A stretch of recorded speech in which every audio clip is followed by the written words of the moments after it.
Hello guys, welcome to your channel in rational English classes. आपका बहुत बहुत स्वागत है रेशनल इंग्लिश क्लासेस में। प्यारे बच्चों, आज हम लोग पढ़ेंगे ऑर्थोग्राफी के बारे में। ऑर्थोग्राफी क्या है? ऑर्थोग्राफी ग्रामर का एक भाग है। याद रखिएगा, ग्रामर के 5 भाग होते हैं, 5 प्रकार नहीं होते हैं। लोग इसको समझने में कंफ्यूज करते हैं। ग्रामर के 5 भाग होते हैं। उसमें पहला है ऑर्थोग्राफी, एटिमोलॉजी, सिंटैक्स, पंक्चुएशन तथा प्रोजोडी। आज हम लोग पढ़ेंगे ऑर्थोग्राफी के बारे में। ऑर्थोग्राफी का अर्थ होता है वर्ण विचार, जिसमें हम लोग अक्षरों के ज्ञान के बारे में पढ़ते हैं। अक्षरों का उच्चारण कैसे किया जाता है, कब किया जाता है, कहाँ किया जाता है, इसके बारे में हम लोग पढ़ते हैं। यदि हम लोगों को अक्षरों के उच्चारण के बारे में मालूम नहीं हो तो हम लोग शुद्ध वर्ड का उच्चारण नहीं कर सकते हैं। इसलिए ये जरूरी है कि सबसे पहले हम लोग अक्षरों का उच्चारण को सीखें। चले हम लोग शुरू करते हैं। आज हम लोग ऑर्थोग्राफी में जो अक्षर है, पहला अक्षर है एल। एल का प्रयोग कहाँ होता है, कैसे होता है, कहाँ साइलेंट रहता है, इसके बारे में हम लोग चर्चा करेंगे। 1 नंबर में लेते हैं एल। एल का उच्चारण।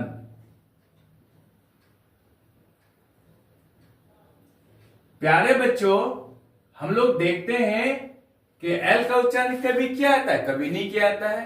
तो याद रहे, यदि एल का प्रयोग एम, एफ, के, डी ये 4 अक्षर के पहले हो तो एल का उच्चारण नहीं किया जाता है। याद रहे, यदि एल का प्रयोग एम, एफ, के, डी के पहले हो तो एल का उच्चारण नहीं किया जाता है, अर्थात एल साइलेंट रहता है। जैसे हम लोग लेते हैं A L, M O N D. हम लोग क्या बोलते हैं? Almond. Almond, A L M O N D, almond, जो बिल्कुल गलत है। यहां पर एम के पहले एल है, इसलिए इस एल का उच्चारण नहीं होगा। तो हम लोग पढ़ेंगे आमंड। आमंड, आमंड का अर्थ होता है बादाम। हम लोग बोलते हैं आलमंड ऑयल, कभी भी ऑयल नहीं पड़ेगा, आयल, और आलमंड नहीं पड़िएगा, almond. Almond oil. Am I clear? याद रहे, एम के पहले अगर एल हो तो इस एल का उच्चारण नहीं करेंगे। दूसरा एग्जाम्पल हम लोग लेते हैं balm. B A L M, balm. बालम नहीं पढ़ेंगे, बाम। बाम का अर्थ होता है मलहम। मलहम। यहां पर एल का उच्चारण नहीं किया जाता है, एल साइलेंट रहता है। प्यारे बच्चों, अब हम लोग अगला अक्षर लेते हैं F. F, C A L F. याद रहे, एफ के पहले एल रहे तो एल का उच्चारण नहीं किया जाता है। हम लोग पढ़ेंगे सी ए एल एफ, काफ। काफ का अर्थ होता है बछड़ा या फिर बछड़ी।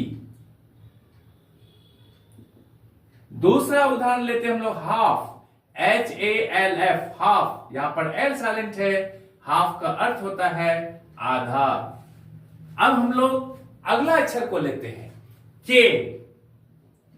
जैसे हम लोग लेते हैं डब्ल्यू ए एल के, वाह।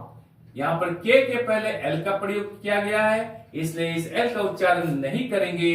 वाह का अर्थ होता है टहलना। ठीक उसी तरह से टॉक, टी ए एल के, टॉक। टॉक का अर्थ होता है बात करना। इसी तरह से होता है फॉक, एफ ओ एल के। फॉक का अर्थ होता है देहाती लोग। देहाती लोग। जैसे फॉक सॉन्ग, लोकगीत। ये फॉक है, के पहले एल आया है, इस एल का उच्चारण नहीं करेंगे। अंत में हम लोग अगला अक्षर लेते हैं डी। याद रखिएगा, डी के पहले एल आए तो एल का उच्चारण नहीं करेंगे। जैसे C O U L D, could, should, would इत्यादि। Am I clear? प्यारे बच्चों, आई होप ये कंसेप्ट क्लियर हो गया होगा। अब हम लोग दूसरा अक्षर का उच्चारण लेते हैं। दूसरा उच्चारण क्या, दूसरा अक्षर क्या, पी का उच्चारण। इसके बारे में हम लोग पढ़ेंगे। याद रहे प्यारे बच्चों, पी का प्रयोग एन तथा एस के पहले हो तो पी का उच्चारण नहीं किया जाता है। जैसे PSYCHOLOGY, इसको हम लोग साइकोलॉजी नहीं पढ़ेंगे, साइकोलॉजी। यहां पर पी साइलेंट, पी का प्रयोग एस के पहले हुआ है, इसलिए इस पी का उच्चारण नहीं करेंगे, साइकोलॉजी पढ़ेंगे। साइकोलॉजी इसका अर्थ होता है मनोविज्ञान, मनोविज्ञान। दूसरा एग्जांपल लेते हैं हम लोग क्या, कि साल्ट्री, PSALTERY, PSALTERY, साल्ट्री या पी साइलेंट है, इसका अर्थ होता है सारंगी। वायलिन का अर्थ भी होता है सारंगी, लेकिन एक म्यूजिकल इंस्ट्रूमेंट है, इसको बोलते हैं साल्ट्री। फिर दूसरा एग्जांपल लेते हैं, निमोनिया, PNEUMONIA। यहां पर बाबू एन के पहले पी का प्रयोग किया गया है, इसलिए यहां पर पी साइलेंट है, तो इसका उच्चारण होगा पीनोमिया नहीं होगा, न्यूमोनिया। निमोनिया ये पी साइलेंट है, इसका अर्थ होता है फेफड़ों का सूजन।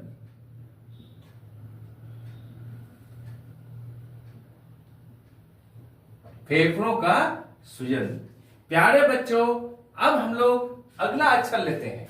अगला अक्षर है नंबर 3 में एन का उच्चारण।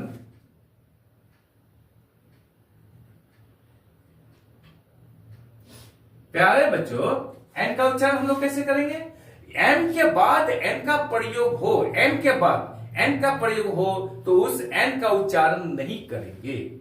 जैसे हम लोग बोलते हैं अटम, AUTUMN,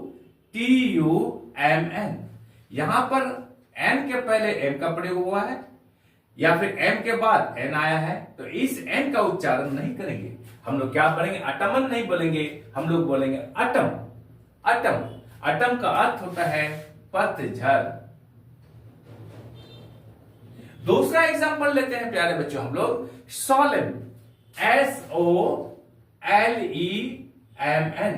यहां पर एन के बाद एन का प्रयोग हुआ है, इसलिए इस एन का उच्चारण नहीं करेंगे। इसका अर्थ होता है सोलेम, सोलेम का अर्थ होता है गंभीर। Am I clear? प्यारे बच्चों देखिएगा, कभी कभी एन किसी शब्द के बीच में होता है तो उसका उच्चारण अनुस्वार की तरह होता है। जैसे Frank, FRANK, Frank. Frank, Frank का अर्थ होता है साफ। दूसरा उदाहरण लेते हैं, थिंक, THINK, थिंक। यहां पर एन का प्रयोग अनुस्वार की तरह हुआ है, इसलिए इसका उच्चारण होगा थिंक। थिंक का अर्थ होता है सोचना। प्यारे बच्चों, आज हम लोग यहीं तक रखते हैं। आई एम श्योर कि वीडियो आपको अच्छी लगी होगी। आप चैनल को लाइक और सब्सक्राइब कर दीजिए तथा बगल वाले बेल आइकन को दबा दीजिए, जिससे कि हर आने वाले वीडियोस का नोटिफिकेशन आपको मिलता रहे। आप लोग पढ़ते रहें, आगे बढ़ते रहें। बाय।